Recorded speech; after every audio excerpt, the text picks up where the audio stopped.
And that's why I'm going to Disney World. What's going on, everybody? This is the Coverbandconfidential podcast. Podcasts are cover band musicians and band leaders to learn how to rock more and suck less. In Seattle, Washington, I'm Sam Darnold.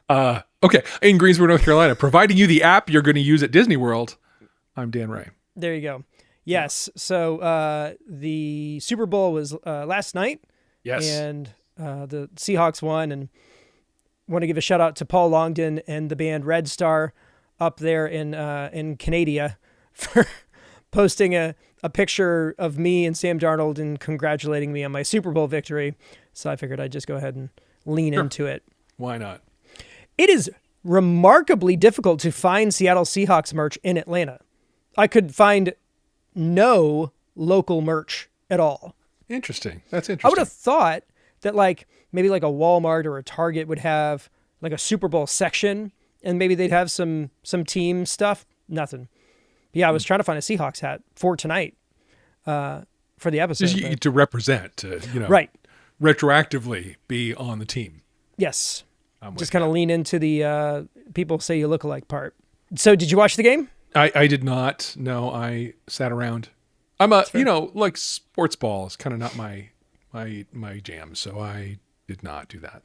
Yeah, I mean, I can root for the Pats. I lived in New England for a period of time. I wasn't emotionally invested in either team, but it's always something to do. And we had our neighbors over and we had a nice little time. And, we wrapped up good. Just after halftime, As a non-New Englander, I am obliged to hate the Pats. Sure. So that's where we're at about that. Yeah. I mean, I was very much rooting for Seattle because again, I'm their quarterback. So yeah, why wouldn't Perfect. Yeah. Have to. Well, let's see. Other stuff. Hang on. Are we going to talk about Bad Bunny? We're going to talk about the halftime. Yeah, we can talk about it. It was awesome. I really enjoyed it. I didn't understand any of it. I've really kind of enjoyed the post-performance analytical stuff because there was a lot of symbolism and history and things that I'm just ignorant to. It was very much like the Kendrick Lamar thing the year before. I was like, I like these songs, but all of the symbolism and all of the imagery and all of the creative choices that were made. A big message is happening here. It's going over my head, but I love that it's happening. And despite the fact that I'm missing a lot of the content, somehow it manages to not leave me feeling excluded. Yep. It's pretty great. It just seemed like a vibe. Like everybody looked like they were having, I don't think I've ever seen a performer look that relaxed. Yeah. Oh, maybe since Prince, maybe. Yeah. Super just fun deal. My favorite story out of all of the things though, because it was remarkable, but the wedding that happened on the field was a real wedding. Yeah. And the couple got called because they had asked Bad Bunny to come to their wedding. And he was like, wait a second, how about we make your wedding the first of its kind in history. And not only will I be there, but, 100 and some odd million of your closest friends will too. Yeah, I love everything about it. I really enjoyed the rethinking or reimagining of Die With a Smile that Lady Gaga did. Yeah. All salsified. That was a really cool take on that song. So yeah, I mean, high fives all around. I mean, from a technical standpoint, I feel like almost every single performance within the last, 10, 15 years, I've been able to discern that there was some sort of technical hiccup or something. I don't recall seeing one. No, yeah, it was flawless. It was as close to perfect as I may have ever seen. Great. And just a lot of fun. Yeah. Yeah. Feel good about it. And so should Benito.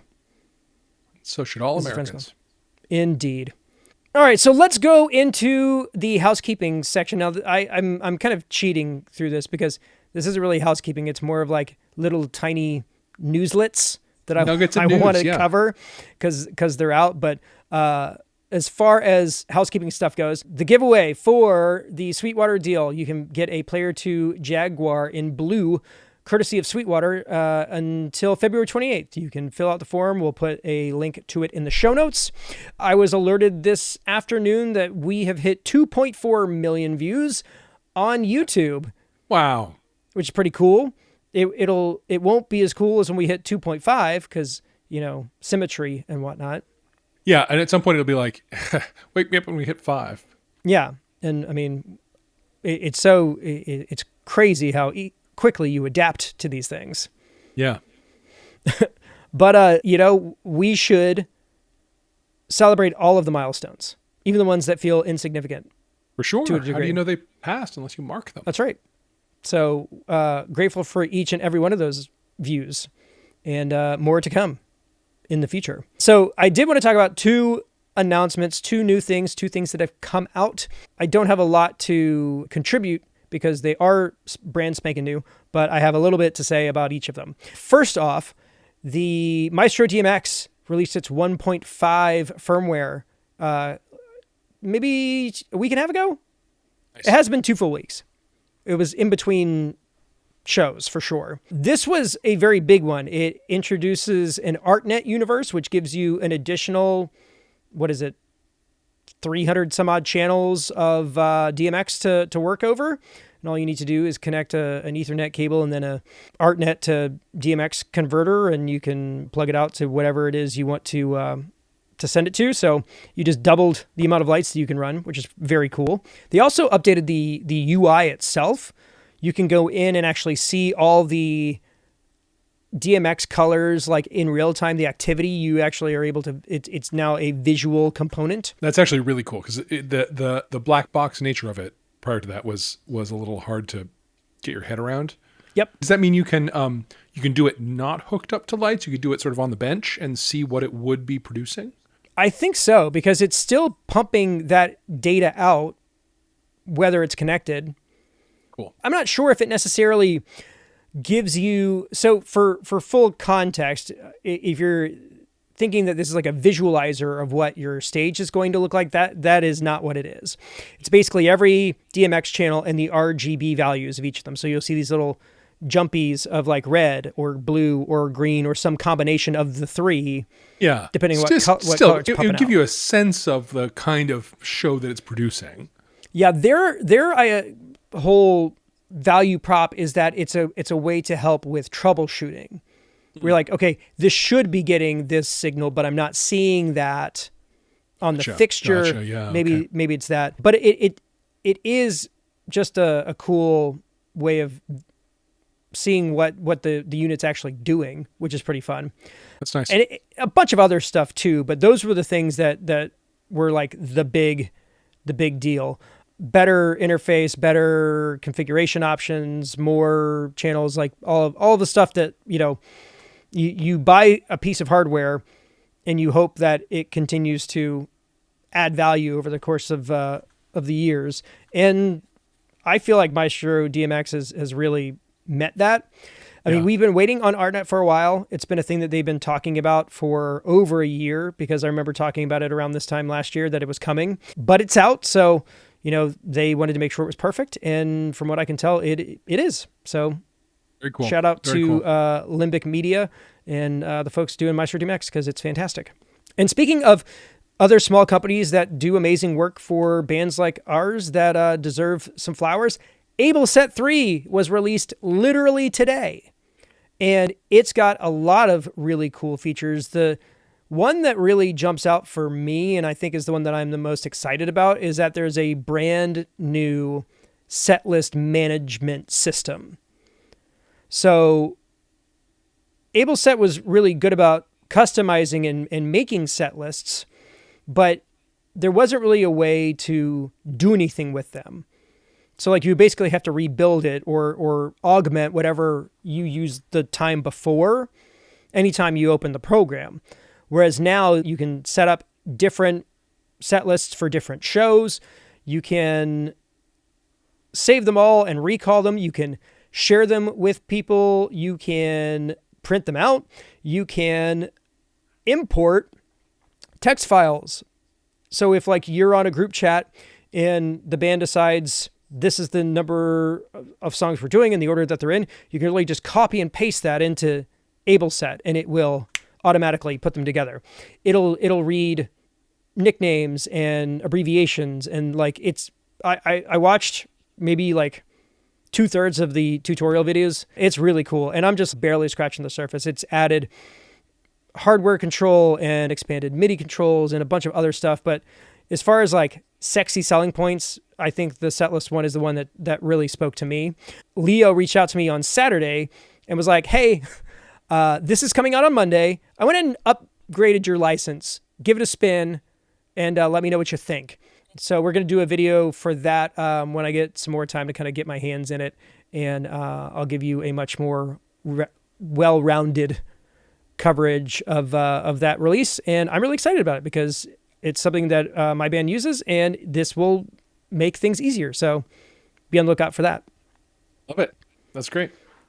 Cool. So this week's topic is one of those things that like we don't get these very often, but it's a science episode. Yeah, brain science. Yeah. So we've done a couple of these. I feel like we got really in the weeds talking about singing and playing guitar. That was a thing that we really got into. Yes. As far as like the neurological body mechanic type deal. I saw something earlier this week that was talking about how singing instrumentalists, your brain doesn't actually see those as two independent lanes. It like expresses it as all one thing, which is kind of neat. I didn't know that our brains did that. Experientially, that makes sense. When I'm playing and singing, they're not really separate. Yeah. Or one of them disappears while I focus on the other. That's sure. Really my experience. Yeah, that's what that feels like to me too. Yeah. And this is similar, but this is one that I think is honestly kind of groundbreaking and something that you guys, everybody listening, can onboard immediately and potentially see the results like right away. And it violates all of my training. Correct. I don't want to like oversell this, but I think it's kind of a big deal. Yeah.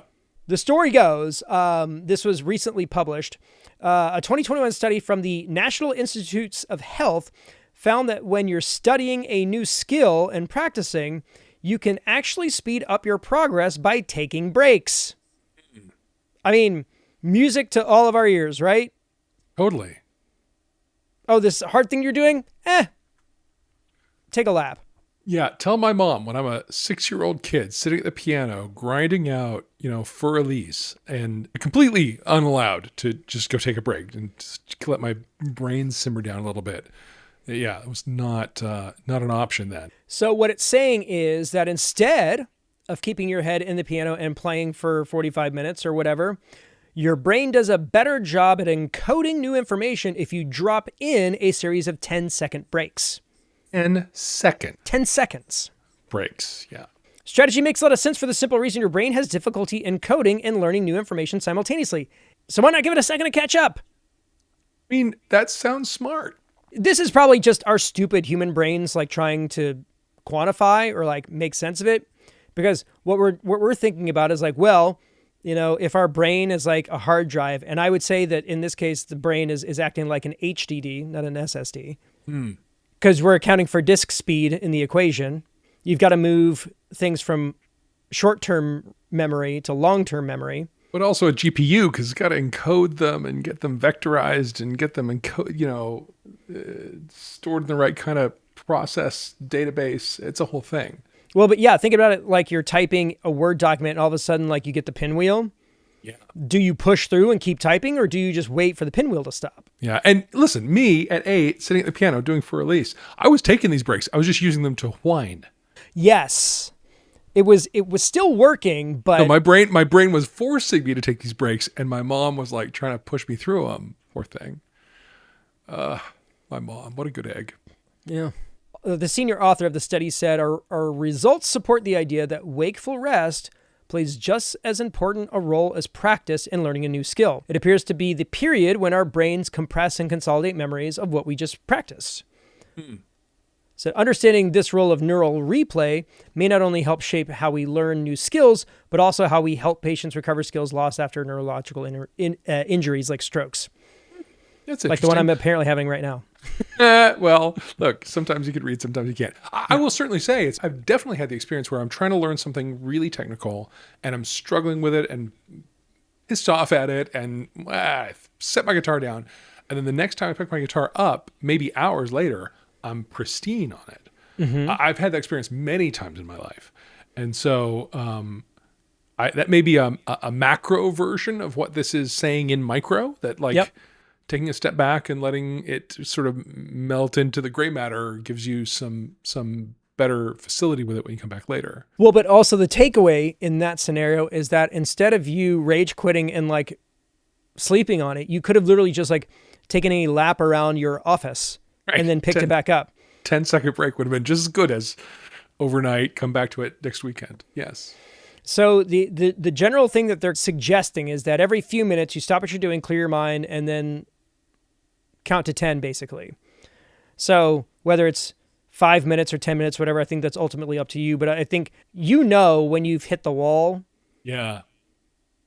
And if you feel like you're in a scenario where you're kind of beating your head against a lick or something, put it down, go for a walk, go upstairs, get a drink of water, like whatever you got to do, and then come back to it. Yeah, and this is literally saying 10 seconds. That's the smallest I've ever encountered this advice about. Yeah. I'm still like in my mind, I'm thinking that like you're sitting there in silence and you just hear the sound of that spinning disc, like writing the data. Yeah. That's what I'm envisioning in my head. Yeah, the sort of grumbling sound of a hard drive spinning. Yeah. Yeah.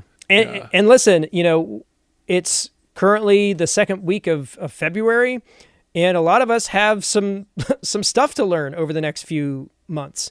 We got a return offer for live band karaoke for this coming August. We played it last August, and it went so well that they wanted to do again.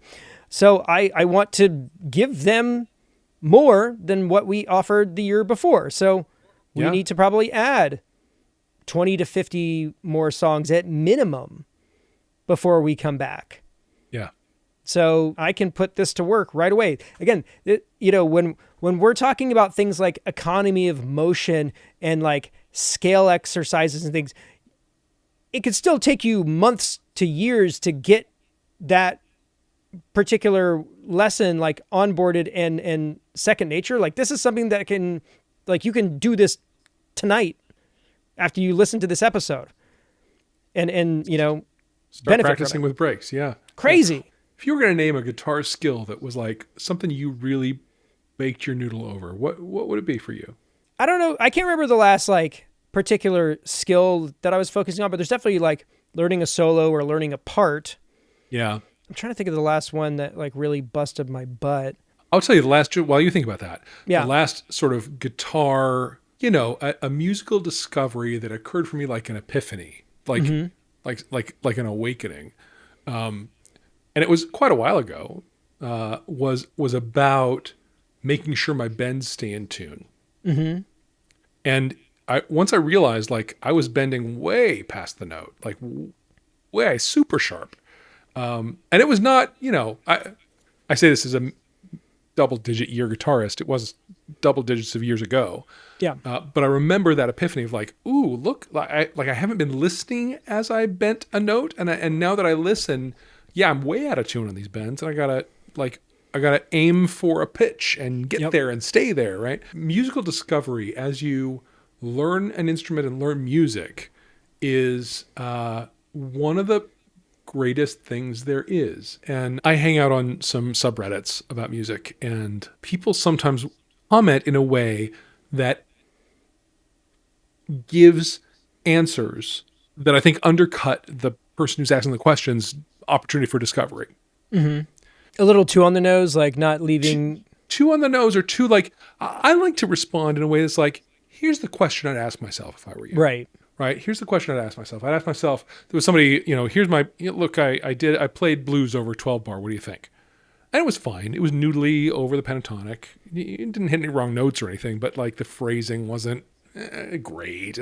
And I said, look, a question you might look into is phrase targeting, right? You play in a phrase, you're going to target a note to end on. And at every stop along the way of a 12-bar blues form, each of the 5 pentatonic notes feel different as you target them on that journey. And you need to go study that. You need to go find out for yourself. What does it sound like when I land on the 3? What does it sound like when I land on the 4?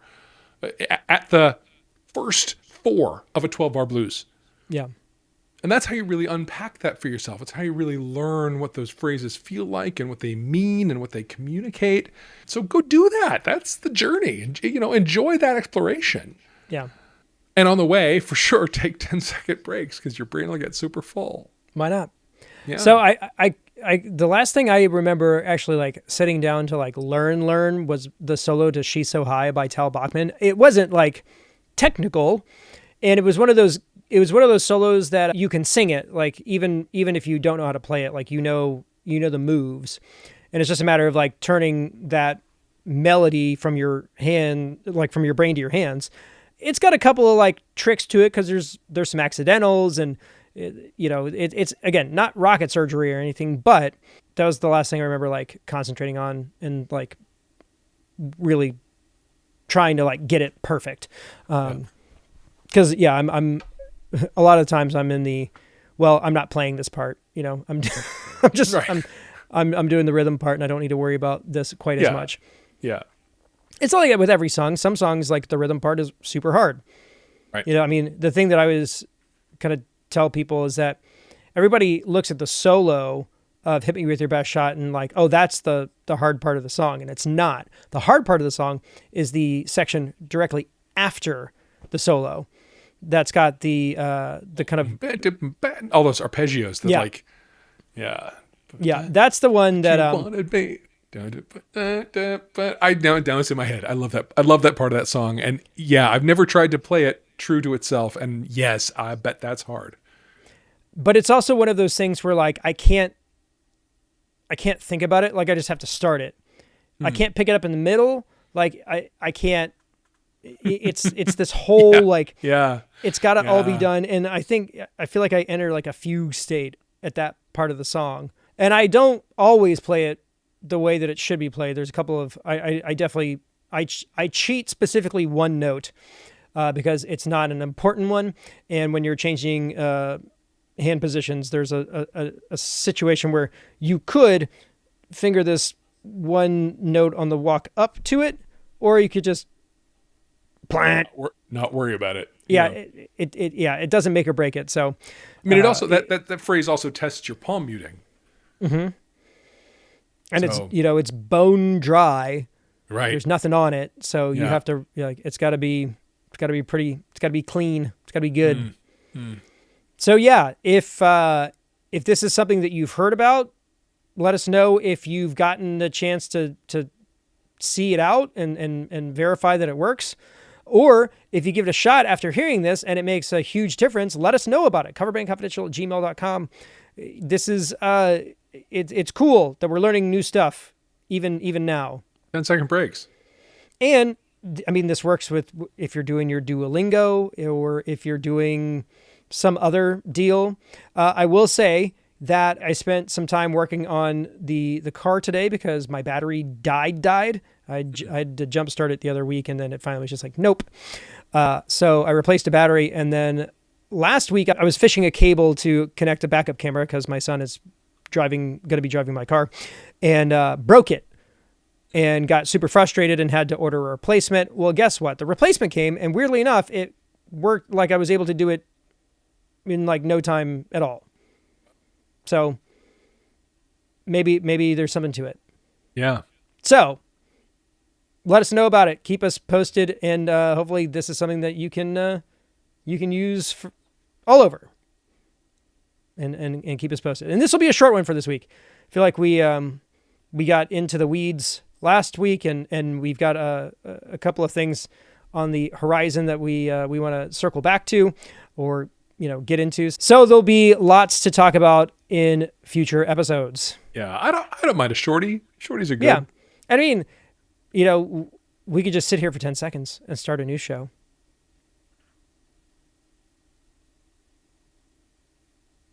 Everybody's watching this on a speed and a half, so we got to wait even longer. And that's why, no, I'm just kidding. We're not going to do that. I wouldn't put you through it. No. Well, folks, thanks so much for tuning in. It's been really cool. We've had folks reaching out, got stuff coming in from the website and comments on YouTube stuff, and things are just going great. And we're thankful. If you like to support the show, you can do a number of things, but I'll go ahead and call it for this week. In Atlanta, Georgia, I'm Adam Johnson. In Greensboro, North Carolina, I am Dan Ray. You have been listening to the Coverbandconfidential podcast for the week of February 13th, 2026. If you're listening to this on the 13th, go ahead and buy the flowers. Buy them now. You don't want to buy them tomorrow. Yeah, no, today's the day. Yeah. If you're listening to this on Friday, you should have bought them yesterday. But if you didn't, today's the day. Correct. See ya.